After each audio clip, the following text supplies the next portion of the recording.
Coding రాయాలన్నా, ఆఫీస్‌లో మీటింగ్స్‌కి plan చేయాలన్నా, లేకపోతే రిపోర్ట్స్ రాయాలన్నా చాలా ఎక్కువ టైం పడుతుంది. చాలా కాన్సంట్రేషన్ అవసరం. ముఖ్యంగా మహిళల విషయంలో చూసుకుంటే వాళ్ళు మల్టీ టాస్కింగ్ చేస్తారు కాబట్టి కొంత కాన్సంట్రేషన్ అటో ఇటో వెళ్ళే ఛాన్స్ ఉంది. ఒకవేళ కాన్సంట్రేషన్ తప్పింది అంటే కనుక చాలా పెద్ద ప్రాబ్లమ్స్ అయిపోతాయి. ముఖ్యంగా ఐటీ కంపెనీలో మీటింగ్స్ విషయంలో కావచ్చు, బోర్డ్స్ మినిట్స్‌లో కావచ్చు చాలా పెద్ద ప్రాబ్లమ్స్ వచ్చేస్తాయి.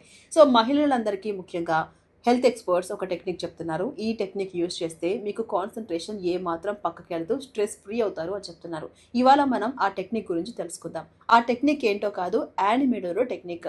సో ఏం లేదండి, ఈ టెక్నిక్ ప్రకారం యానిమేషన్ వీడియోలు చూడటమే. అదేంటి చిన్నపిల్లలు కదా యానిమేషన్ వీడియోస్ చూస్తారు అంటారా? డీటెయిల్గా తెలుసుకుందాం. వీడియో ఎండింగ్ వరకు చూడండి. మహిళలందరికీ ఈ వీడియో షేర్ చేయండి. సో యానిమేడోరో టెక్నిక్ ప్రకారం 40, 50, 60 నిమిషాలుగా కంటిన్యూస్‌గా వర్క్ చేయాలి. తర్వాత ఫోన్ పక్కన పెట్టేయాలి. నోటిఫికేషన్స్ ఏవి రాకుండా కొంత ఫోన్‌కి దూరంగా ఉండాలి.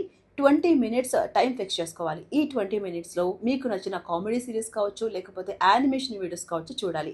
ఒక యానిమేషన్ సీరీస్ ఎంతుంటుంది? 24 మినిట్స్ ఉంటుంది. సో ఎండింగు, స్టార్టింగు తీసేస్తే కంప్లీట్‌గా 20 మినిట్స్‌కి వస్తుంది. బట్ గుర్తుపెట్టుకోండి, ఈ టెక్నిక్ ప్రకారం 20 మినిట్స్ కంటే ఎక్కువ బ్రేక్ తీసుకోకూడదు. తక్కువ బ్రేక్ కూడా తీసుకోకూడదు. ఇలా కంటిన్యూస్‌గా ఒక కామెడీ సీరీస్ కానీ, లేదా మీకు నచ్చిన ఒక ఎపిసోడ్ కానీ చూడడం వల్ల ఈ బ్రెయిన్‌లో ఉన్నటువంటి స్ట్రెస్ ఇమ్మీడియేట్‌గా పోయి ఇమ్మీడియేట్ బూస్ట్ వస్తుందంట. అండ్ కొన్ని హ్యాపీ హార్మోన్స్ కూడా రిలీజ్ అవుతాయి.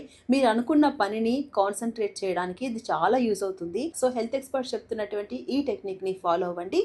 మీరు కూడా స్ట్రెస్ ఫ్రీ అవ్వండి. కాన్సన్ట్రేషన్‌ని డెవలప్ చేసుకోండి.